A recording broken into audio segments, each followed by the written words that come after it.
niliona hata rais alisema juzi ati watu wengine wazee wanaweza kimbia zaidi, huyo wasijaribu ataanguka.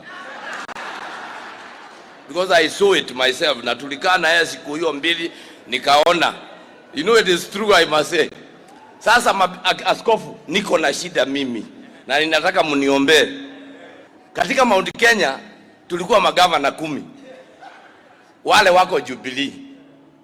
Kiraitu ako na basi sasa. Na nasikia amevuta Mudhomi na wanaelekea na Wambora huko. Iko wengine 4 wale nilikuwa nimebaki na hawa. Jana usiku nimesikia wameshikana pia ni wamehama.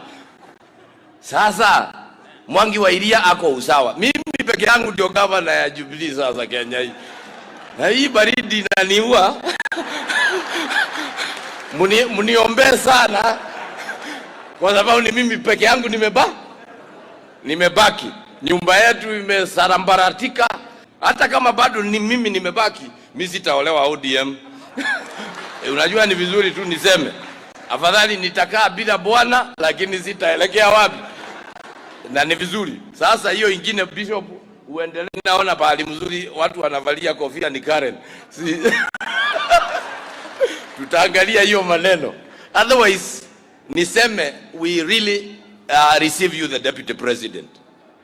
Na tukuambia ukweli ule ulioko ni kwamba kwa Kikuyu we say dogo ne makinya, meaning a relationship is built by constant visiting one another. Na sisi tukisema ukweli, you have been here more times than any other leader we know. A matter of fact, tumekuwa na wewe Mathira, tumekuwa na wewe Kieni, tumekuwa na wewe Mukurweini, tumekuwa na wewe Othaya. You've been here for the many years, you have been here for us and we really appreciate. Mama yangu huniambia, my mother is 81, ananiambia idhuwe tugokera tene, we shall wake up very early, tuende tupigie Ruto kura na turudi kulala.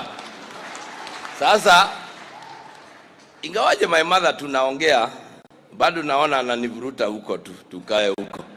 Na hiyo maneno ikifika tutafanya. So we really appreciate your coming.